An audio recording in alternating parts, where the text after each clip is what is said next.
I asked none other than the Dalai Lama, and I said, what do I do when I feel contempt for another person? He said, show warm-heartedness.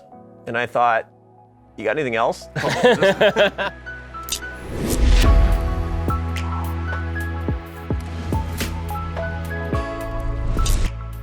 Welcome to the Ben Shapiro Show Sunday Special. We are eager to welcome to the program Arthur Brooks. He's the author of a new book, Love Your Enemies. He's also the head of the American Enterprise Institute. We'll get to his new book and all sorts of life-changing topics in just a second. But first, getting life insurance can feel like assembling the world's worst jigsaw puzzle. It's confusing, it takes forever, and when you're finally done, it doesn't even look very cool. If you have a mortgage, kids, or anyone who depends on your income, this is a puzzle you need to solve. Policy Genius can help you do it. Policy Genius is the easy way to get life insurance. In just 2 minutes, you can compare quotes from top insurers and find the best policy for you. When you apply online, the advisors at Policy Genius will handle all the red tape for you. They will even negotiate your rate with the insurance companies. That means no commission sales agents, no hidden fees, just helpful advice and personalized service. Policy Genius doesn't just make life insurance easy. They also make it easy to find the right home insurance, auto insurance, disability insurance. They're your one-stop shop for financial protection. So, if you find life insurance puzzling, head on over to policygenius.com. In 2 minutes, you can compare quotes, find the right policy, save up to 40% doing it. I know you don't want to think about life insurance, you don't want to think about death, but the fact is, if you're a responsible person,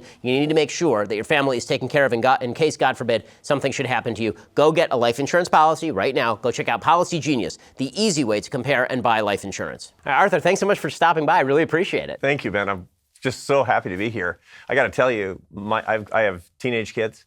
I have 2 sons. One's a junior at Princeton and one is a farmer in Idaho, and they both think you're cooler than I am. Well, that's very flattering, and I really appreciate it. Well, you know, your book is called Love Your Enemies, and it says how decent people can save America from the culture of contempt. And I have to get the elephant in the room out of the way immediately, which is that people are going to be asking, how is it that Ben Shapiro of Ben Shapiro Destroys Blank fame could possibly be interviewing you and taking seriously the question of loving your enemies, people who disagree with you? And so I want to go through sort of what you mean by loving your enemies, and also what is the best way to do that in a really fraught culture? So let's start with the basics. How did you come up with this idea that the biggest problem we have in the culture is us not loving our enemies? Well, as I'm looking around, and look, we've been going through the same trials and the same tribulations. Those of us who are on the political right, we've seen a lot of bad things happen.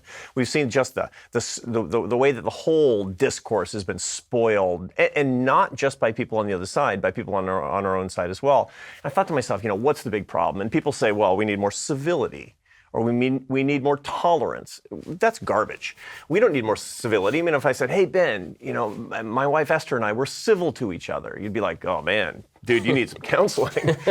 Or, my employees at the American Enterprise Institute, they tolerate me. And say, bad scene, man. These are not high enough standards, basically. And I started thinking to myself, what do we need? Well, when you go back to the sacred texts, but the pillars of philosophy in the West, what you find is that there's this subversive teaching, which is basically to love your enemies. This comes from the Gospel of St. Matthew, the 5th chapter, the 44th verse, where Jesus tells his followers to love their enemies. Why? Well, Martin Luther King actually sorted it out for the modern ear. When you love your enemies, you find out they weren't your enemies after all. People will say that, when they look at the internet, they say, Ben Shapiro destroys. One of the things I happen to know is you're not using that language. And when I watch you up on stage, you're tough. You're going hammer and tongs after the people who disagree with you. But by and large, I think that you're engaging with ideas and not treating the people with contempt. And I admire that. Could you be better? Could I be better? For sure. But in point of fact, I think we're going in the same direction. I think we're trying to make progress in the same way. So let's talk about what it means for someone to be your enemy. So you make the point in the book that there are people who are obviously our enemies, right? I mean, they're obviously Islamofascists, they're members of the Taliban. Are those people that we should love? I mean, how do we deal with, are there gradations, in other words, to the enemies that we ought to love? Are there the domestic political enemies, meaning, President Trump's enemy of the people press, right, and Democrats versus Republicans? Or are there like a legitimate group of people that it's okay not to love? There are gradations, of course. And the main point that I'm making here, when I'm talking about how decent people can save America from the culture of contempt, I'm largely talking for an American audience where we have started to suffer from something that political scientists call motive attribution asymmetry.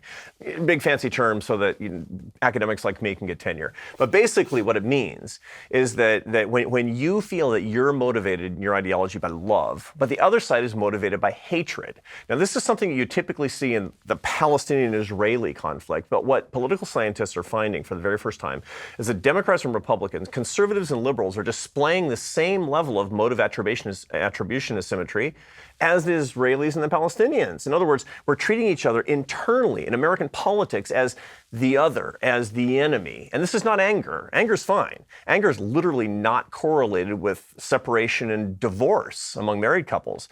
The problem is contempt, the conviction of the utter worthlessness of the other person. That's what we see. And so I'm talking to a largely American audience. This is obviously has gradations. We're talking about warfare and people overseas that want to kill us.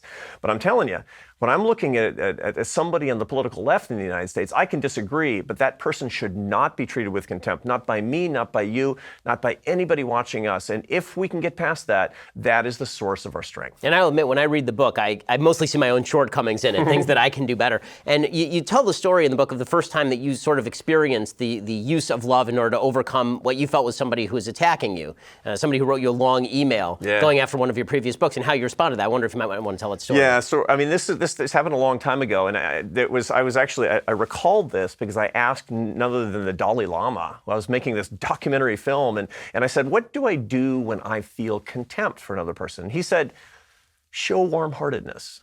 And I thought, you got anything else? Because it seemed sort of weak to me, but then I remembered, I mean, the Dalai Lama is a tough person. He was exiled as a teenager from his homeland in Tibet. He was just rolled over by the communist Chinese, and he spent every day for the last 6 decades, starting each morning, praying for the communist Chinese leaders that they'll live good and happy lives. That's toughness. And I said, well, how do I do that? And he said, remember a time when you accidentally did it. So I thought back to 2006. I was a professor at Syracuse University in those days, and I had just written a book. I'd written a lot of books, but nobody had ever read them because they were very boring. And I was living a happy professorial existence. And I wrote this one book that hit the news cycle in just the right way. I think President Bush read it, and it got into the news. And I was on the news every day. It was weird. It happens to academics sometimes. Started selling hundreds of copies a day. My life changed, kind of permanently, as a matter of fact. And the weirdest part is I started to get emails from people I'd never met. So I get an email from a guy, I mean, hundreds. Then when you have a book, you know how this feels. When you have a book that's selling, people feel like they know you. And if they don't like your book, they don't like you. So I started getting emails from people. I loved your book. I want to tell you about my grandma, all that kind of stuff. My email was very easy to get. And I heard from people who didn't like it as well. Okay, 2 weeks after the book comes out, I get an email from a guy in Texas. Dear Professor Brooks, you are a right-wing fraud. Bad way to start email. But I keep reading. And I notice this email is like 2,000 words long. No, more, 5,000 words. It's going to take me 20 minutes to read this email. But as I'm reading it, and I'm game, and he's insulting everything. Like, did you know that I think that the columns are in table 3.1 are reversed, you idiot, stuff like this. And as I'm reading through the email, this thing is going through my head. He read my book. I was filled with gratitude. Why? Because it had taken me 2 years to write it, and he'd read every word. So I decided, I'm just going to tell him what's written on my heart. I got nothing to lose. I'm never going to see him. So I write him back, dear so-and-so. It took me 2 years to write that book. I put my whole heart into it, and you read every word. I'm so grateful to you. Thank you. Send. And then I go back to work. 15 minutes later, his response pops back up. Ding. Open up the email. Dear Professor Brooks, next time you're in Texas, if you want to get some dinner, give me a call. That's power. What it turns out was that, it took me a long time to remember that because I was stimulated in that memory by His Holiness the Dalai Lama. But once I did, I never forgot. I remember the feeling of not just of power, but of warmth. And his point is when somebody treats you with contempt, and Ben, man, you're going to be treated with contempt like next time you go out in public, because I've seen it, and you're super good at responding to ideas. But you're going to be treated with contempt. You're going to get a choice. I can answer with contempt, or I can answer with love. No. To answer with love does not mean to agree with the person. We have a responsibility to say what we think. Why? Because ideas have consequences, and misguided ideas have deleterious consequences for society. But when you answer somebody with whom you disagree with enough respect to show them the disagreement and to do it with love, you'll change at least one heart, and that's Ben's heart, and that's Arthur's heart, and maybe the other person's heart as well. So what do you do when somebody comes at you, and it's not just a contemptuous argument about your ideas? What if somebody comes at you, and the way that people have tended to do this lately is to call you legitimately morally deficient? So You give the example of you're somebody who is pro-gun rights. Right. And the implication is put forward after Sandy Hook that the reason that you are pro-gun rights is because you don't care enough about dead children. Or Right. the reason that you believe what you believe on welfare policy is because you're a vicious racist. How should you respond to that? How is it possible to be warm-hearted? Now, I'll admit, my typical strategy when someone calls me a racist is to say, well, you're acting like a jackass. You have no evidence that I'm a racist. Obviously, you are now acting like a jackass because attacking people without evidence makes you such. Right. Now, it's a pretty hostile way to do it, but it feels like the only way sometimes to shake people out of the stupor of slandering people with those sorts of names. And I also am worried that if I say, listen, let me explain to you all the reasons why I'm not a racist, I've already lost the argument. I can't grant credibility to even the statement because the statement is so off base. What's the best way to handle something like that? So, yeah, when somebody says you're a racist, or prove to me you're not a racist, it's when did you stop beating your wife? I mean, it's an unanswerable question because the premise is entirely wrong. Okay, now, the first thing to remember is that in point of fact, the person is behaving like a jackass. You're utterly within your rights to say so, but that misses a core opportunity. You take the person on very, very vigorously, but in terms that basically says, I understand the position that you're coming from, which is that you have a huge concern about racism in our society, and I share that concern with you. Don't even take on the charge that Ben Shapiro's a racist. That's idiotic and everybody knows it. But the opportunity is this. Look, when you're on a college campus or you're in the media, in the mainstream media and people are watching, there are a ton of people out there that are not hostile. They're also not true believers of Ben Shapiro. You got a ton of true believers, but a lot of people are not. They're persuadable, they're open, they're skeptical, but they're open. How are those people going to be persuaded? They're going to be persuaded by the force, not just of the force of your arguments, but the way that you make those arguments, the mercy that emanates from your heart, the love that you actually show, the respect that you show for other Americans. Look, those people who are attacking you, they're not all bad people. They're really concerned about legitimate things. They just don't know how to express it in the right way, and they've never gotten proper direction to treat another human being with respect. So you can turn it around and say, look, I don't like the way you just talked to me, but I do share the concerns that are written on your heart. So I'm going to talk about those concerns because I think I've got a better way to address them that maybe even you do. But at very least, I want you to consider those things. Who's going to be watching that? The persuadable people in the audience. They're going to go, Ben Shapiro, no horns, man. I want to know more. So one of the things that you talk about in Love Your Enemies is the fact that the amount of contempt in our politics has been rising very, very rapidly of recent vintage. Do you think that that's a result of the polarization of politics, or do you think that polarization in politics is a result of the contempt? I feel like it's a bit of a chicken or the egg question. Yeah, I think it's what economists would call an endogenous situation, where one is actually causing the other, and we're in a vicious cycle. And that, once again, is a big opportunity because once you cut the cycle, it's no longer downwardly spiraling, and it requires that people who are in the public eye.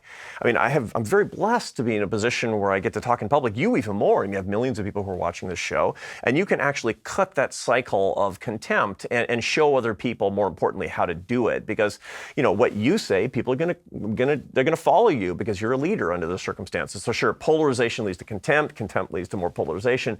This is actually how all relationships deteriorate. I have a friend, his name is John Gottman, he teaches at the University of Washington. He's the world's leading expert on marital reconciliation. The guy's a hero. He's brought thousands of people back together who would have otherwise gotten divorced. And one of the many things you and I agree on is that a good society must be based on stable, happy families that have love for each other. So this guy, he really is a modern day hero. And he notes that what predicts divorce is not anger at all. Thank God I'm married to a Spaniard. It's like arguments don't lead to divorce. We've had thousands and thousands of them over the past 28 years. What leads to divorce is treating other people like you have contempt for that person. Eye-rolling, sarcasm, contemptuous humor, derisive jokes. These are the things that really predict divorce. John Gottman can counsel somebody for an hour, counsel a couple for an hour, and know with more than 90% accuracy if they'll be divorced within 3 years by looking for those signs of contempt. And those are the same things that destroy relationships at all different levels. Friendships, collegial relationships, and in point of fact, that's what's happening in America today. That's the reason that people can't talk to each other, that 1 in 6 Americans have literally stopped talking to a close friend or family member because of the election of 2016. That's way worse than politics. That's a crisis of love. But when it comes to this problem of contempt, one of the questions I guess I have is that it's very tied, I think, to humor. So if you wanted to look at the chief progenitors of contempt in American politics, I really wouldn't look to our politicians first. I'd look to somebody like Jon Stewart, because Jon Stewart spent years basically showing a clip of somebody making a face at that person, and then that was the cue for the audience to laugh. Now, we all enjoy that. Is there a way to separate out humor from contempt, or is it just we need to stop treating politics as entertainment more generally? Well, there's nothing wrong with humor. The problem is mockery. And mocking another person is trying to hurt that person. It's trying to belittle that other person. And it's really tempting. It's a really yes, I give in to them temptation regularly. I do too. Guilty. And one of the things that stimulated this book, Love Your Enemies, is as I saw myself on TV behaving with contempt and treating somebody with mockery, using humor. I mean, I've been telling jokes my whole life. I was like the wisecracking kid in the back of the class when I was growing up. I mean, that's the reason it took me until I was 30 to graduate from college, but that's another story. And I saw myself doing it, and I thought, that's not right. I'm not living up to my own values. I mean, these people they disagree with me, but they're not evil, and they're certainly not stupid. The key moment came for me, Ben, and I'm sure you've had this experience too. I was at this political activist rally in 2014, a couple of years before the 2016 election. And, I do I do like 175 speeches a year. I'm on the road all the time. Being the president of a think tank is like not much thinking in tanks. It's mostly, on the road, sitting on planes. And I was talking to this group of activists, and I said in my talk, I want you to remember, look, we agree. I said to this group, they were very conservative. I said, we agree on economic policy and foreign policy, but I want you to remember the people who are not here because they don't agree. They're political progressives. And I want you to remember they're not stupid, and they're not evil. They're just Americans who disagree with us on politics. And this lady afterwards, she said, actually, they're stupid and evil. It was actually kind of funny, but I thought to myself, that's not where I want to be, because I can't make progress. I'm in the business of persuading people so that we can get more dignity, so that people can be lifted up in their dignity, and so we can explore the limitlessness of human potential. That's what America is supposed to be all about. That's what our culture is really. That's why the Shapiros, who I suppose 3 generations ago were probably like bailing out of some godforsaken shtetl someplace and coming someplace where they could build their lives. They wanted someplace where they had radically equal human dignity. And the Brookses too, by the way, who are moving west one step ahead of the law.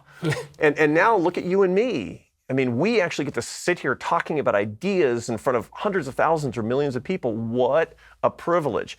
We can't waste it. We got to bring people in and show them the blessing that really is this country. That's the point of your new book, which is such an important book, the blessing of what the West really can bring and how we can celebrate these ideas to lift other people up. Well, in a second, I want to ask you about the efficacy of contempt, because I want to ask if there's a market advantage to contempt. We'll get to that in just one second. But first, hiring is challenging, but there's one place you can go where hiring is simple and fast and smart. It's a place where growing businesses connect to qualified candidates. That place is ZipRecruiter.com/BenGuest, because I have a guest. ZipRecruiter sends your job to over 100 of the web's leading job boards. But they don't stop there. With their powerful matching technology, ZipRecruiter scans thousands of resumes to find people with the right experience and invites them to apply to your job. As applications come in, ZipRecruiter analyzes each one and spotlights the top candidates, so you're never going to miss a great match. ZipRecruiter is so effective that 80% of employers who post on ZipRecruiter get a quality candidate through the site within the very first day. And right now, my listeners can try ZipRecruiter for free at this exclusive web address, ZipRecruiter.com/BenGuest.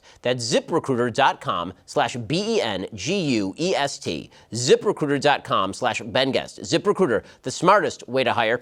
And it is the best way to hire. You don't have to post to 100 job boards. Just use ZipRecruiter.com/BenGuest. That's ZipRecruiter.com/BenGuest. ZipRecruiter is indeed the smartest way to hire. All right, so when it comes to contempt... Finally somebody talks faster than me. Yeah, exactly. When it comes to contempt, the fact is that there is a feeling in modern American politics that contempt is effective business, that an ounce of contempt can destroy a bevy of arguments, and contempt for ideas particularly can help destroy a bevy of arguments. So you don't. It's shorthand. You can just skip the argument entirely, or you can just completely just destroy an actual idea through use of contempt. And that by leaving that out of your arsenal, you're basically surrendering to the other side. And I think that that's where you're seeing a lot of the passion come from on the right, particularly when you have folks who are being hit with the intersectional identity politics or group politics, being called racist, sexist, bigot, homophobes, and they just want to say, listen, socialism is dumb, socialism is evil. Are there some ideas that are so bad, in other words, that they have earned contempt even in the current contemporary debate, do you think? There are lots of ideas that have earned contempt, to be sure, but there are no people in America who've earned contempt. So how do we distinguish that? Because I really want to dig in on this, because I think that we live in a time where ideas are so tied into our own identity, and we've convinced ourselves really since the 60s that the personal is the political, and that my politics are me. So if you and I disagree on tax rates, and then I attack your tax policy, and I say, I think it's a foolish tax policy, I think it's fallen apart everywhere it's tried, then you take that as a personal affront, and now my contempt for your idea has been interpreted as contempt for you. Right. Is there a way around that? There is, and there is absolutely, because the personal isn't the political. Ideas are not people. People have ideas, and ideas can change society, and they really affect people a lot. But the most important thing is that we are autonomous individuals, that we are people, that we can generate ideas. And until we can separate out people from ideas, we're going to continue in this really terrible cycle. So how do we do that? By modeling that. This is an incredible source of power. Now, it's much easier to go contemptuous on a particular person and to destroy a particular person. But let's remember, it's ultimately a self-defeating proposition if we're trying to bring more people into our way of thinking. What it does is it locks down our particular base. And we have a president of the United States who's good at base locking. We have his entire opposition in the Democratic Party, 57,000 people who are running for president in the Democratic ticket at this point, all but a couple are basically using the same rhetorical techniques as President Trump. But that's an ultimately self-defeating proposition, because what you've got is warring tribes. You're never going to actually bring people into a meaty coalition of those who share certain values such that we can make progress until you can persuade other people. What does that take? That takes leadership by guys like you and me, people who actually have an audience of people out there who are listening to the way that we communicate with other people, who see us pass on the opportunity to treat other people with contempt, to vigorously assert the correctness or incorrectness of particular ideas. I'm not saying we have to agree. On the contrary, agreement leads to mediocrity and stagnation. It's a kind of a monopoly. Countries where everybody agrees, they go no place. We believe in competition in markets and in politics. That's called democracy. In sports, and especially the competition of ideas. When something's wrong, you got to say it. When something's dangerous, you have to articulate that. But separating that out from the individual and always showing love toward the individual, that's a true source of strength. It's hard to do. I'm trying to do it. That's why I wrote the book. But when you can do that, and when I can do that, people will follow, and that's the beginning of a movement. It seems like a lot of that is really tied down to interpersonal contact, meaning that it's much easier to have conversations with people in person via phone than it is over social media. Social media seems like a machine for spinning up contempt, especially Twitter, where you've got 280 characters now to say what you've got to say, get it off your chest. I remember there was a situation recently where I got into a little bit of an online debate with Pete Buttigieg, who's one of the guys running for president on the Democratic side, one of the 57,000. Yeah. And it started to go sideways, and at a certain point I said, why don't you just come on the Sunday special? Right. I'm glad we engaged. And suddenly it was diffused because it was an actual invite. Did he do it? Is he gonna? He has not reached out. I've asked him. We'll see if he does. I'd love to have him on. I mean, really, we're always looking for Democrats to come on, but they are afraid specifically of the kind of antipathy that they think they're going to receive, or maybe they just don't want to be challenged. But I mean, I'm happy to have folks on the Democratic left on the show for sure. But it was that feeling of diffusing that came from, I had a name, he had a name. You talk in the book about the culture of anonymous social media and how counterproductive it is to the kind of anti-contempt you're looking for. I was hoping maybe you could talk a little bit about that. Yeah, for sure. So I'm on social media, you're on social media, you have tons of people who are following you on social media. And there's a real temptation when we're on social media, and we're dealing with one-on-one people, we have lots of friends, we have lots of people who disagree with us. If I were to ask everybody watching us today, how many of you love somebody with whom you disagree politically? All the hands would go up. And that's, I hope, practically all the hands, except for the people who are not listening or not getting out of the house enough. And yet on social media, what political scientists or what social scientists call de-individuation, or it's dehumanization. We dehumanize ourselves by becoming anonymous. And as such, we lower our moral standards. We're here in the Los Angeles area. I live in Washington, D.C., and one of the big problems that we have is people are terrible to each other in traffic. I've got a way where I could solve that, where everybody has to put their name on a bumper sticker on the back of their car and their house of worship. right? It's like, wow, I just got flipped off by, Mike Smith from Our Lady of Sorrows. I mean, it's unlikely, right? So, the problem that we have on social media is the ultimate traffic problem, where people de-individuate themselves, they dehumanize themselves, they lower their moral standards, and they engage in behavior they don't like. Well, then they're gearing it toward people who really are publicly putting forth their actual identity. Ben Shapiro, Arthur Brooks. And so the tendency is for us to say, well, that jerk, not only is he wrong, he's rude. And so I'm going to come back at him. I'm going to come back at him hard. But in so doing, what you've done is you've taken on a phantom. You've taken on somebody who doesn't actually exist. So one of the things that I recommend, for the self-preservation of these social media companies, they're going to have to stop giving platforms to anonymous users, because little by little, people are figuring out that social media is no fun and is decrementing their happiness. Good studies show that more hours in social media, less happiness. And by the way, that's also true for Ben and Arthur. Oh, yeah. Thank God for Sabbath for me. Yeah, for sure. Between Friday night and Saturday night, all of it goes off. Maybe it's 4 days of Sabbath. Yeah, right? really? The social media is a pro week. Yeah, so that's important. I've had these exact conversations with my wife. How do I minimize the number of hours that I'm actually on Twitter? Because there is definitely an inverse proportion between the amount of time on Twitter and human happiness. There's just for no sure. question about Absolutely. it. And you feel your chest tightening. And people, what they don't understand is, they're just some guy sitting on his sofa, and he's called Bernie Bro 2020 or something, and he goes after Ben Shapiro. Well, Ben Shapiro is a flesh and blood guy. And Arthur Brooks has got actual feelings, and we get used to it, so it's kind of okay. But in point of fact, it's a mistake for us to engage at all with people who are anonymous, because you're going after people that, in a very real way, in a very human way, they don't exist. You got to love your enemies, by which I mean people who, it turns out, weren't your enemies, but those are people. And people who will not divulge their identities or give part of anything of their humanity, anything of their story. They're saying, I'm actually not a human being. For all you know, it's a Russian Twitter bot, and so not worth engaging. So in your book, you talk about, and we've talked a little bit here, about the gradations in terms of, who's worthy of contempt. So the Taliban, worthy of contempt. But, in the United States, the idea is that we are, while we think that we may be enemies, we're actually not enemies. We're brothers in sort of Lincolnian formulation. Right.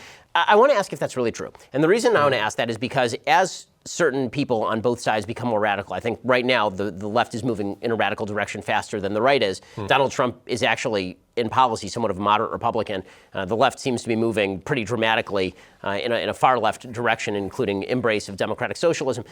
You talk about these sort of moral values that you still think unite Americans. What do you think those moral values are? And are you overstating the case? Do you think that we have more in common than we may actually have in common? I may be overstating the case, but I want to err on that side. Why? Because one of the things that I've noticed is that leaders throughout history who are truly aspirational, they're not populist, because populism is fundamentally not leadership, it's followership. It's basically, and you've made this point 100 times, like I stole this from Ben Shapiro, but there's a parade going down the street. A populist is a guy who says, there's a parade, I better get out in front of it, they need a leader. Right? Leadership is something that says, there's a better future, can you see it? There's a guy who teaches at Harvard Business School named Daniel Goleman, and he talks about authoritative leadership, which is not, you must come with me, it's not coercive, it says, do you see a better future? Do you want it? Maybe people don't want it, but in point of fact, you have to look at the horizon. You have to look at the moral horizon. You have to say, this is something better, and to hold Americans to their highest and best values. That's a good thing to do. Are we there? No. Am I there? Not every day, but I want to be there, and I want America to be there. And so I'm looking for what I think is kind of the moral DNA of this country. And the moral DNA of this country unambiguously believes in the radical equality of human dignity. Why? Because you make this point in your new book. Everybody's got to get this book, because it talks about how these Judeo-Christian values, these Western values, are a gift to the world. People, even if they're not religious, we have a lot of people watching us who are atheists, who are secular completely, but they believe in the equality of human dignity. Why? Because we have a culture that's based on the idea that each one of us is made in God's image. God is worthy of respect. That's the essence of dignity. And so each one of us is worthy of dignity.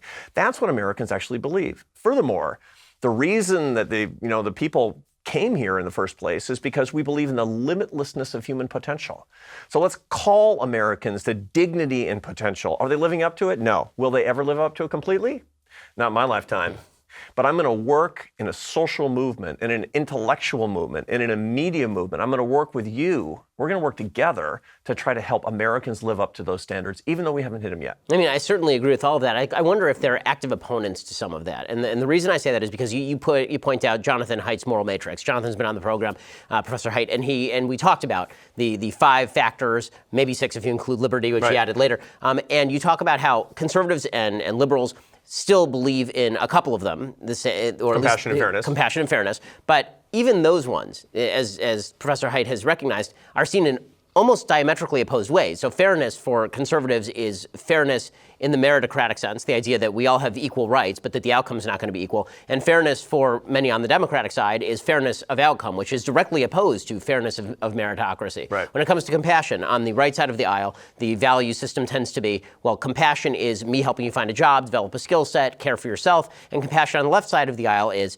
how do I create a system whereby you don't have to care for yourself, whereby we are caring for you. That's real compassion. So if that's the case, then even the most basic values, the ones that are necessary for us to be playing the same game, so to speak, have those been radically undermined, or do you think that there are bridges that can still be built? I think there are bridges. And the reason is because, let's take something like fairness, where the right really does focus on meritocratic fairness. It's don't take something that somebody else earned. And the left really does focus much more on redistributive fairness. The idea of redistributing, somebody has more, somebody has less, the person who has less needs more, you take it from the person who has more. Okay, I got it. But that doesn't mean that you and I, who are guys on the center right or on the right, don't believe in any redistribution. That's wrong. You believe that there should be a welfare state, and so do I. I mean, I believe that the free enterprise system, one of the greatest accomplishments ever of the free enterprise system, was our ability to support people we've never even met. It's an incredible thing that no system in history has been able to accomplish, and it's because of capitalism. It's because of the largesse that came from capitalism, and it's such a blessing. I'm so proud of it. And that means I believe in some amount of redistribution. I'm just more meritocratic in that balance. And, you know, I know a ton of people on the left. I have tons of friends and family. I mean, I used to be a musician and a college professor, and I come from Seattle, Washington, for Pete's sake. I know a lot of people on the left, and they don't think that merit's garbage. They think that merit's great because they want their kids to achieve. And they're kind of proud to live in a country where people can start companies and do great things. They want a little bit more redistribution. Now, you find radicals, and when I say this, I mean approximately, depending on how you count it, the 7% of people who are true polarizing radicals in this country who don't see any common ground. But if 93% of us, give or take, actually do believe that there can be some common ground, that we can work together in some way, shape, or form, then I'm going to be bridging that meritocratic redistributive divide, and I'm going to be really forgiving. I'm going to be as generous as I possibly can to the people who don't agree quite as much with my meritocratic values, so that I can try to get some fairness that bridges that gap, and I think it can be done. Okay, so in a second, I want to ask you where you came from, because your story is really fascinating, and I want people to hear how you got from French horn to what you do now. But first, when the founders crafted the Constitution, the very first thing they did was to make sacred the rights of the individual to share their ideas without limitation by their government. The second right they enumerated was the right of the population to protect that speech and their own persons with force. You know how strongly I believe in these principles. I'm a gun owner. Owning a rifle is an awesome responsibility. Building rifles is no different. Bravo Company Manufacturing was started in a garage by a Marine veteran more than 2 decades ago to build a professional-grade product that meets combat standards. BCM believes the same level of protection should be provided to every American, regardless of whether they're a private citizen or a professional. BCM is not a sporting arms company. They design, engineer, and manufacture life-saving equipment. They assume that each rifle leaving their shop will be used in a life or death situation by a responsible citizen, law enforcement officer, or a soldier overseas. Every component of a BCM rifle is hand-assembled and tested by Americans to a life-saving standard. BCM feels a moral responsibility as Americans to provide tools that are not going to fail the user when it's not just a paper target, but somebody actually coming to do them harm. BCM works with leading instructors of marksmanship from top levels of America's Special Operations Forces who can teach the skills necessary to defend yourself, your family, or others. To learn more about Bravo Company Manufacturing, head on over to BravoCompanyMFG.com. That's where you can discover more about their products, special offers, and upcoming news. That is BravoCompanyMFG.com. You can also check them out over at YouTube at youtube.com/BravoCompanyUSA. Bravo Company Manufacturing, fantastic company. So I want to ask you about your personal story, because as a person who also grew up as a classical musician, your story is pretty amazing. I mean, you started off as a musician in Spain playing the French horn, and here you are doing public policy and data analysis. How did you get from one place to the other? It's not the typical path, and it's certainly not linear. I mean, when you say, how do you become the president of a big national think tank, the answer is not, play the French horn. I started when I was classical music when I was 4 years old. I played, this is a typical story. I mean, you're from the arts too. I started violin when I was 4, piano when I was 5, French horn, which I was really good at, it turns out, when I was 9. And from that moment, I wanted to be the world's greatest French horn player. That was my real ambition. I just grew up wanting to do this. When I was 19, I was in college. I spent a little less than 1 year in college. It was the California Institute of the Arts right here outside of Los Angeles, in Valencia, up in the Santa Clarita Valley. It was a pretty unrewarding experience, I think, not just for me, but also pretty unrewarding for the institution. And they offered me an opportunity to earn my success elsewhere.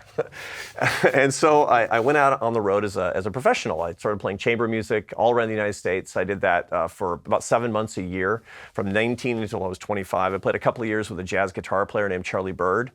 We had a group called Bird and Brass, which was fantastic. And when I was 25, I got a job in the Barcelona Orchestra. And so and the reason actually I did that, by the way, was a total startup endeavor. I met a girl. And I met her when I was on a tour in Europe, and she lived in Barcelona. And the only way I was going to have a bid at trying to, I had to go all in. I had to quit my job, move to a place where I never learned the language. I'd known her for a week at this point. But, I called up my dad. Dad, this gives you a little bit of insight into the, the warped world here. I said, Dad, I met the girl I think I'm going to marry. He says, great. I said, not so great. She doesn't live in the United States. She doesn't speak a word of English, and she doesn't know this, and I don't want a restraining order. Anyway, so I quit my job. I moved to Spain, joined the Barcelona Orchestra, and we're about to celebrate our 28th wedding anniversary. Okay, so it worked out. Yeah, so it totally did. We have 3 kids, 2 of whom are teenagers, but I'm not here to tell you my problems. Anyway, as I said, they're big fans of Ben Shapiro, so that's great. That's great stuff. But when I got to Barcelona, I thought to myself, I want to do something more. I dropped out of college. That kind of bugged me. I got nothing against not going to college. That's all kinds of good lives can happen without going to college. But for me, I kind of felt like I'd screwed it up and I'd failed. So I went back and started studying by correspondence. And I got my bachelor's degree in economics. And I had this weird epiphany. This is why I love your new book so much, because it really spoke to me. It reminded me of this epiphany I had in my late 20s when I was studying for my bachelor's degree. I took economics for the first time. And I learned this crazy thing, that 80% of the world's poverty had been eradicated since I was a kid. I thought that hunger was worse. I thought that the world was worse. And furthermore, I thought capitalism was great for rich people and bad for poor people. And I grew up in a left-wing environment. I knew nobody who cared about economics or business, but I was learning that 2 billion of my brothers and sisters had been pulled out of poverty since I was a child. And I learned that it came from 5 things. 5 things. And all economists, left, right, and center, this is not controversial stuff. This is propaganda. 5 things pulled 2 billion of Ben and Arthur's brothers and sisters out of poverty since 1970. It was globalization, free trade, property rights, the rule of law, and the culture of free enterprise spreading from America all around the world. And I thought, my favorite composer in those days was Johann Sebastian Bach, the greatest composer who ever lived. And he was asked near the end of his life, why do you write music? His answer was, the aim and final end of all music is nothing less than the glorification of God and the refreshment of the soul. And I thought to myself, how can I answer like Bach? I wasn't answering like Bach as a French horn player in the orchestra. I thought, I want to do something that glorifies God and that refreshes the lives of other people. And I became an economist.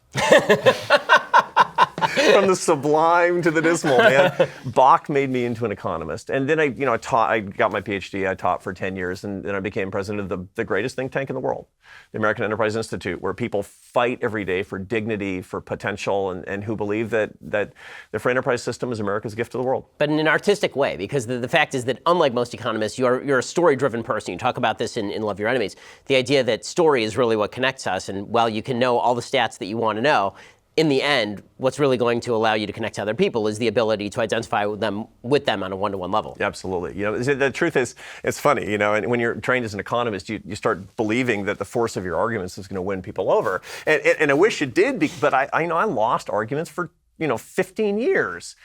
People would talk to me about the minimum wage, and I would say, don't you understand supply and demand and raising the cost of labor and and people would say, you're just a hard-hearted something, and you just want to, put more dollars in the CEO of Walmart's pocket or something. And I thought, no, until I realized I needed to tell a human story. Look, the people who really want to fight for a higher minimum wage, God bless them, they have a really good intention. There was a long time when people on the political left weren't fighting to make work pay. And people who want a higher minimum wage, they're fighting to make work pay. That's a really good objective until I finally had enough generosity to say, that's an excellent objective. I completely agree with that because work brings purpose. Work brings meaning. You've had Mike Rowe on your show. Work brings dignity in every single job. Every single job is a blessing and it's good. There's no dead-end jobs. Right? So I really respect that particular objective of the people who want to increase the minimum wage. They're just worried about the ability of people at the minimum wage to be able to support themselves and their families. I'm worried about that too. So let's talk about a better way to get it done that doesn't imperil the people at the very bottom of the wage ladder to keep their jobs. Let's find better policies and let's find more open economic systems. Let's share the objective and let's differ. Let's have a competition of ideas about the way to actually meet that objective.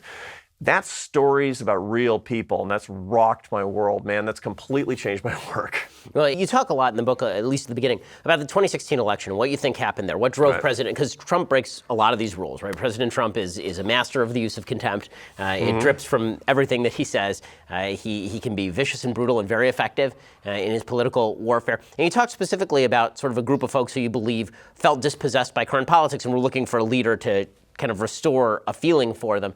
And you specifically are talking about non-college educated white males. What do you think the situation is with non-college educated white males? And it seems like if you're anti-contempt, what do people across the spectrum, including this group of people, need to think about? Yeah, that's a great question. Something that I've contemplated a lot. What did I get wrong? And I know that you're not this huge fan of President Trump, yet we're both trying to understand the dynamics of what's going on in the United States so that we can help our country.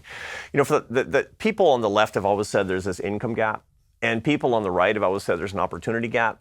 And both things factually exist. But the real thing that we missed was the dignity gap in this country. Ever since the beginning of the war on poverty, which did amazing things in raising the standard of living. If you go into the poorest places in the United States, you don't have a calorie deficit. Everybody's got running water.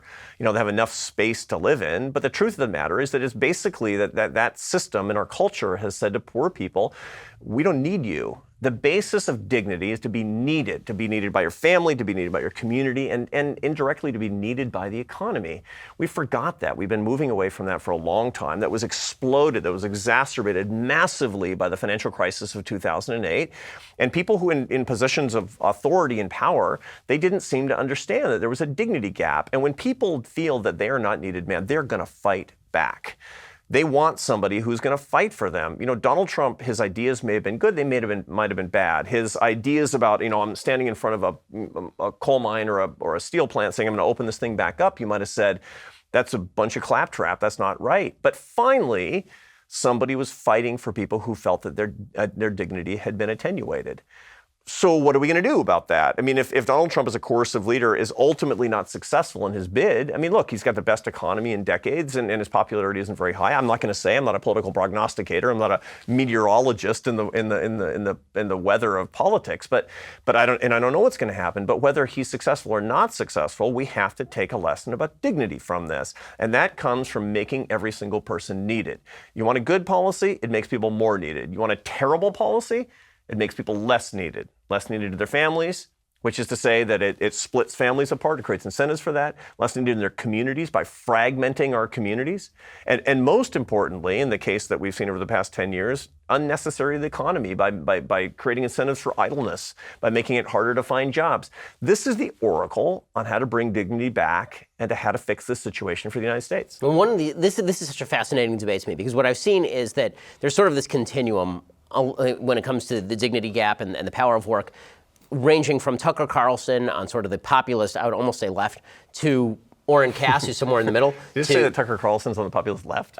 He sat in the chair that you're currently sitting in, and he legitimately said that he would outlaw self-driving cars in order to preserve jobs for people who are driving trucks, for example. Yeah. And he's spoken in his book, his new book. He talks a lot about regulation of the economy, specifically in order to prevent technological progress, because he believes that there are a group of people who are going to be put out of work by that technological progress.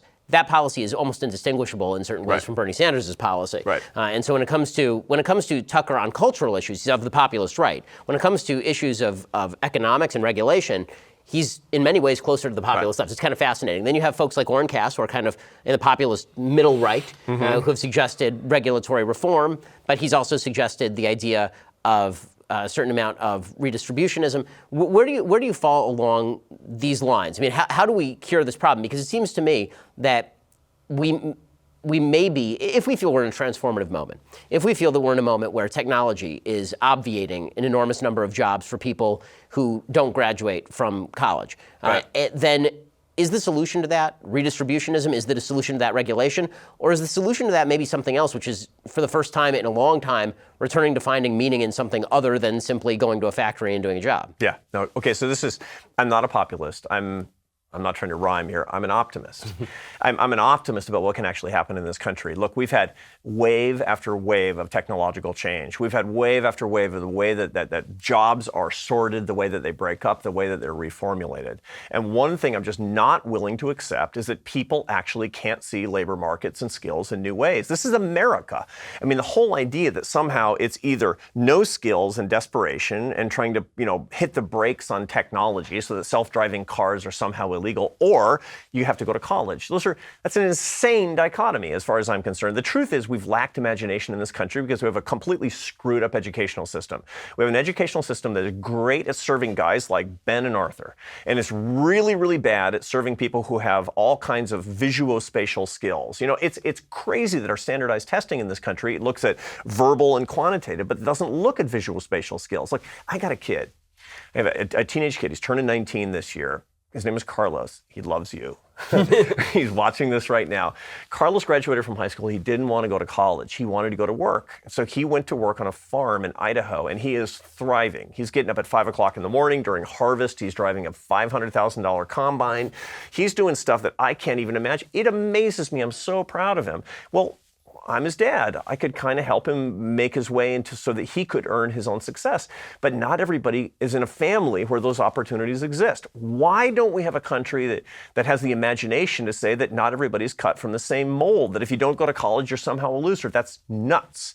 What we need to actually do is to beef up the vocational and technical education system in this country so it's just as important as going to college. We need an apprenticeship system that we could experiment with on state and local level. There's all kinds of policy solutions to this. But the cultural question is the biggest one of all, which is actual respect and dignity that goes to people who don't have college educations because they have so much to bring. Look, here's the key stat. Not that 3 million people are going to be thrown out of jobs when we have self-driving cars, but that we have 7 million unfilled jobs in this country today. Look, I go to places in Eastern Kentucky. We just shot this documentary film, partly in a place called Inez, Kentucky, where President Johnson kicked off the war on poverty. And you see unemployed people next to unfilled jobs. I talk to people in manufacturing all the time who they can't find workers. What's up with that? That's not because we have too much technology. It's not because we have to make it illegal to innovate. It doesn't matter how much you make it illegal. It's going to happen one way or the other. We have to embrace it, and we have to skill up, and we need an educational system that treats people with equal dignity, whether they go to Harvard or not. And this is one of the areas where I really think that it gets into an uncomfortable tension because a lot of folks in conservative and leftist liberal circles, they focus a lot on what the government can do to make these things happen. And it seems to me the vast majority of this stuff has to be done through social fabric. And when I say social fabric, half the time, I think I'm using a euphemism for religious community because the truth is that there were a couple of factors that I think were here 3 generations ago that are no longer here. One of them is the belief that there's a community that is larger than you that is going to help take care of you if, God forbid, something happens to you. And government has been used as a substitute for that. And the other is that that community exists not just in your city, meaning that when I was talking to Tucker, and I thought it was a fascinating conversation because Tucker took the position that you should never have to move from your hometown. He said, should you really have to move from the place where your grandparents are buried? And I said, well, there is this biblical call to Abraham, and just in the Joseph Campbell hero's journey, every journey starts with somebody calling you to adventure. So America was always about that call to adventure. But the call to adventure exists largely because I, as a Jew, I can pick up and I can move to anywhere I know that there's a Jewish community, and I can walk into somebody's house and I know that they're going to be able to take care of me and they're going to help me out because we share a certain fundamental fabric together. Right. And I think that it's broader than my social community, my Jewish community. I think that it extends also to many religious Christians. I think that it extends to conservatives. But in the absence of that social fabric, I think it's going to be very difficult to build the sense of comfort that you can move somewhere and start anew. So how do we rebuild some of these key components? Because we live in a time when people have the greatest ease of travel we've ever had in human history, when, as you say, there are lots of jobs available to people who want them and people are not moving, when there's this almost feeling of malaise, to use a Carter phrase, that is set over the country, where we feel like we're in a dying community, and if we tell people to pick up and move from those communities, that's a political loser. Right. Telling people to pick up and move from those communities is political. If you tell people the best decision you can make is to graduate high school and then get any job that you can possibly get and don't have a baby out of wedlock, this is considered by a lot of folks in American politics to be discriminatory and terrible. Right. And for those of us who are kind of freedom-based folks, it's like the personal decisions come first. I wonder if there's a fundamental disconnect about the picture of the country itself that is going to be difficult to bridge. Yeah, it's really tricky. One of the things that we've forgotten, both on the political right and the political left, I mean, the political right has become pretty libertarian over the past few, and I got nothing against my friends who are libertarians, but you got to remember that stuff does not work unless the fundamental moral code is existing underneath it. I mean, morals come before markets. I mean, Adam Smith wrote The Wealth of Nations 17 years after the theory of moral sentiments. I mean, he believed that we're not dignified. We can't handle a market system unless we actually have our morals together, that we understand and serve each other, that we have a concept of a greater purpose. That's the reason he thought that the theory of moral sentiments was a better book, a more important book than The Wealth of Nations. He went back to it at the end of his life and worked on it. You know, what we've forgotten in this country on the political right and left, but especially in the political right, is we're all wealth of nations, no theory of moral sentiments. We have to remember that none of this stuff works. I mean, capitalism is a machine. It's a good machine. It's a great machine. It's the best machine for pulling people out of poverty in the history of mankind. But like any other machine, it can be used for mal purposes. It's like a car. You can drive it to work and support your family, or you can drive it you can get drunk and drive it in your neighbor's living room and run over them while they're watching television and hurt them. I mean, capitalism actually requires morals, and this is the thing that we have to remember. So therefore, what I would like to encourage people who are watching us to remember is that in America, in an entrepreneurship-based society, we're not just looking for the next innovation that's going to make us richer. We have to be looking for the resurgence of our ideas through social entrepreneurship that will bring our culture back. What really great entrepreneurs should be doing, spiritual entrepreneurs, cultural entrepreneurs, people that are thinking about what the gears should be for a really great America. And by that, I don't mean a richer America, just a more prosperous America. I mean a healthier country where we're happier and where people want to live and people want to raise their kids, where people have a greater sense of adventure, where they have a greater sense of community. That requires the best minds watching us right now to think about themselves as the entrepreneurs that are going to truly bring the country back. That does not necessarily mean developing an app. What that means is developing a congregation, maybe. And that's the kind of entrepreneurship. Man, if we got back to that idea, that, by the way, is the entrepreneurship that made America what it is today. Between the Civil War and the First World War, that's the self-improvement and the tent revival and the temperance and the abolitionist spirits that went into the social entrepreneurship that made it into a congenial environment that drew your great-grandparents here. That's why they're not in some town in the Ukraine. That's why they are in the United States. And if we want to give people the courage, we have to create the ecosystem that will inspire their courage.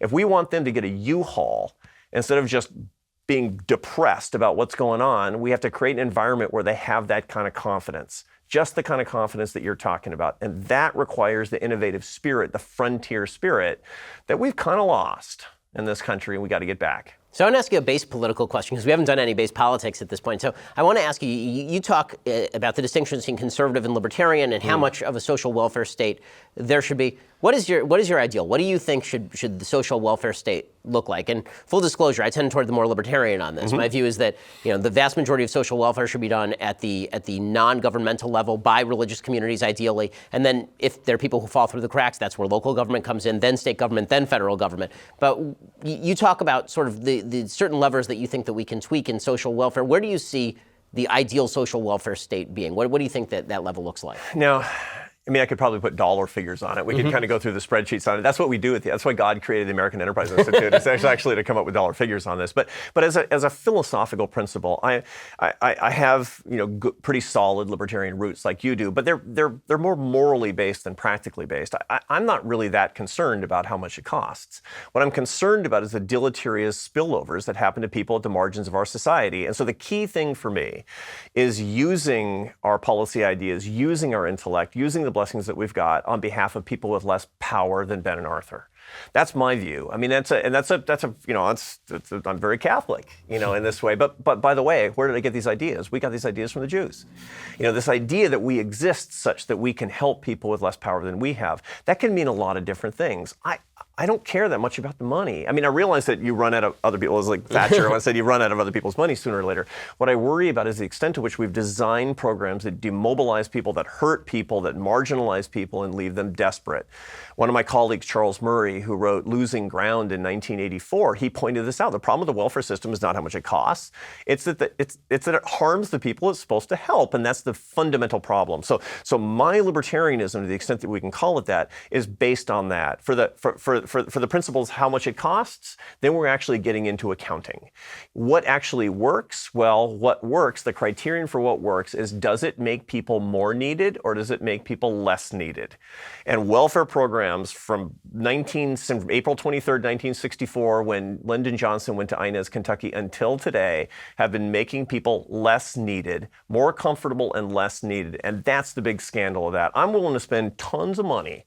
I'm absolutely willing to spend actually what it takes if we have a welfare system that will enhance the necessity of people and as such to build up their dignity. And we're not there yet. Okay, so at the very end of your book, Love Your Enemies, you give a bunch of tips for people how to actually get beyond your own feelings about this. And as I say, there's a concept in Judaism called Musar, and Musar is the idea basically of people trying to convince you to be better at being a human being. I took this as a work of Musar. I'm reading it and I'm thinking to myself, okay, how can I do better? So what are some of your tips for folks to help love their enemies, to help get beyond ego? Because a lot of it is about ego submission, about saying like, you know what? Contempt would be the easy response here. I'll take the hit, and I'm going to try and love you anyway. Yeah. To begin with, the most important thing to keep in mind is that when somebody treats you with contempt, you have to see it as an opportunity. And this is a real mindset shift. And I learned this from our friends, the Latter-day Saints, previously known as the Mormons. I mean, and they all go on missions, and it's amazing. It's like, man, how do you deal with the rejection? I mean, because people are not like, oh boy, Mormons on the porch. It's like, pretend we're not home. I mean, it's very tough psychologically. And say, no, you understand. Every time that there is some rejection, that's an opportunity for us to react to the rejection in such a way that people are inherently morally attracted to it. So the first thing to keep in mind is that we have mastery over ourselves. This is the blessing. When we're created in God's image, we're actually able to extend the time between stimulus and response. You're stimulated. If you're treated with contempt and you answer just like that with contempt, then the time between stimulus and response has been minimized because you're not the master of yourself. You can make the decision to answer with contempt, but typically we don't. So what we need to do is to take that time and say, I was just treated with contempt. It's a big opportunity. That's a big opportunity to answer somebody with kindness. And in so doing, somebody's going to see it. It's going to change my heart. And I'm never going to go away saying, you know what? I wish I would have been more of a jerk. That's not what, so that's principle number one. Now, principle number two is rebellion. And it's funny. It's one of the things that I take a lot of my writing and a lot of my thinking from Saul Alinsky, actually. He was a very clever guy. His politics were all messed up as far as I'm concerned. He was wrong on most things, but he was really good on communication, and he was very clever in a lot of ways. And one of the things that he did, and a lot of things that people on the political left have done from time immemorial, is to stand up to the man, is to have a sense of the man. Well, we need to do that right now too. I mean, again, not to treat anybody with contempt, even the man, but to remember that 7% of Americans are profiting from the current environment. Now, I say this with appropriate humility because sometimes it's been me.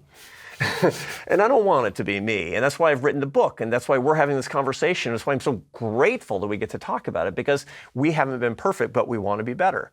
93% of Americans want to be better. They don't want the current climate of contempt. Well, the people who are unrepentant about this, who are getting rich and powerful and famous and getting clicks and making money and getting elected to office, that 7%, we need to leave them behind. I mean, it's time for us to turn that off and to think about what we can actually do to lift other people up. And here's the third one. Here's the one that's really capturing my imagination. We have to go where we're not invited and say things that people don't expect. That's the sort of the missionary spirit. That's why I admire you. You're unafraid. And you go places where, I mean, technically you're invited by the college Republicans or something, but you're not invited. I mean, let's be honest, when you're going on to a lot of these college campuses, there's a hostile environment. And the truth is they don't understand you. I mean, I've heard your message for years. You're not coming in a spirit of hostility and contempt. On the contrary, you're talking about big issues and you're trying to explain things in coherent terms. And you represent something. We're all kind of, these days in modern American polarized politics, we're just avatars for something else, right? But you're not invited, but you're going anyway. And you're going in a spirit of adventure. And you're always happy. I can tell. You're happy. I enjoy it. It's fun, yeah. Of course you do. And look, I write about happiness. I know the tells. Mm-hmm. I can tell that you're happy to be there. That's a really, really good thing. What we need more is people who have this spirit of the missionary. They want to be there even though they haven't been invited. And they're going to say things that people don't expect. Not more hostile, not more outrageous than people expected, but more loving. And not agreeing, but more loving than people expected. And I'll leave you with this one image that's really stuck with me lately. And I closed the book with this because it had such a big impact on me. You know, my wife and I, we do marriage prep. We teach marriage prep for 25 or 30 couples every couple of months in a Catholic retreat center near our home, and it's really super inspirational because these guys are, I mean, they're in it. They're going to get married for the rest of their lives till death do us part, and we're just given a little bit of our wisdom because we've been doing it for a long time, and we were in this chapel at this marriage retreat center, and I noticed a sign over the door, but not a sign when you're going in. It's a sign for people who are in the chapel going out into the parking lot. It's the last thing you see when you leave this chapel. And it said, "You are now entering mission territory." I thought to myself, that's not a religious message necessarily. That's Ben and Arthur in our public ministry. Look, we have one life. We have one career. We have one set of opportunities to get out there and spread what's right and true. Your book does this. Your book actually says, this is a gift, share the gift. If I were to summarize, because I got to read the book before anybody watching got to read the book, right?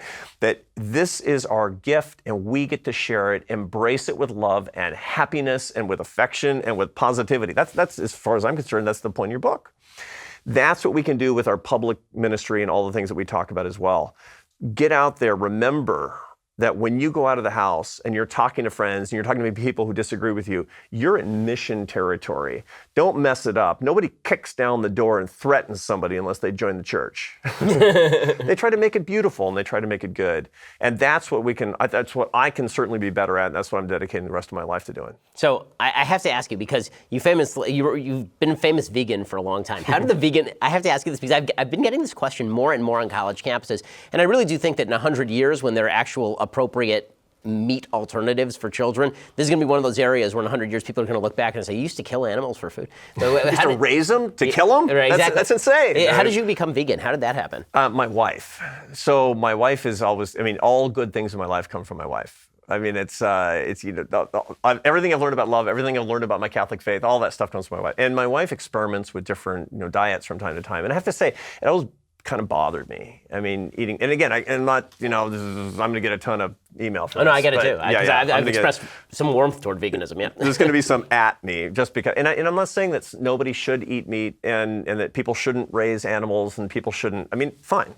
But for me, I felt more comfortable getting my sources of protein and getting my nutrition from plant sources for a bunch of different reasons, both health and ethical reasons. And so I tried it, and I got to tell you, man, I feel great. I feel great all the time. I mean, it's weird. I'm 54 years old. I feel better than I did when I was 24 years old. And part of the reason is because I was a musician then, and so let's suffice it to say I'm living a healthier lifestyle at this point. The pack of cigarettes not there, that's good too, among other things. But I find that I feel like I'm in my 20s. I feel great all the time. It has something to do with my diet, my exercise, and I recommend it to anybody who wants to try it. I think it's really good. I would recommend it to you. At least try it for a month. Okay, so and one final. We'll be the two guys on the right who are vegans. I know, and then we'll immediately lose our jobs and be.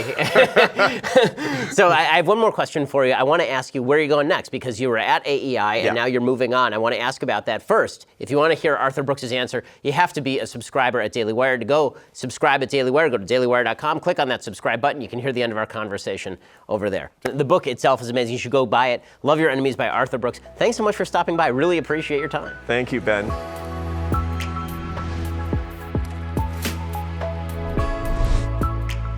The Ben Shapiro Show Sunday Special is produced by Jonathan Hay, executive producer Jeremy Boring, associate producer Mathis Glover, edited by Donovan Fowler. Audio is mixed by Dylan Case. Hair and makeup is by Jesua Olvera. Title graphics by Cynthia Angulo. The Ben Shapiro Show Sunday Special is a Daily Wire production. Copyright Daily Wire 2019.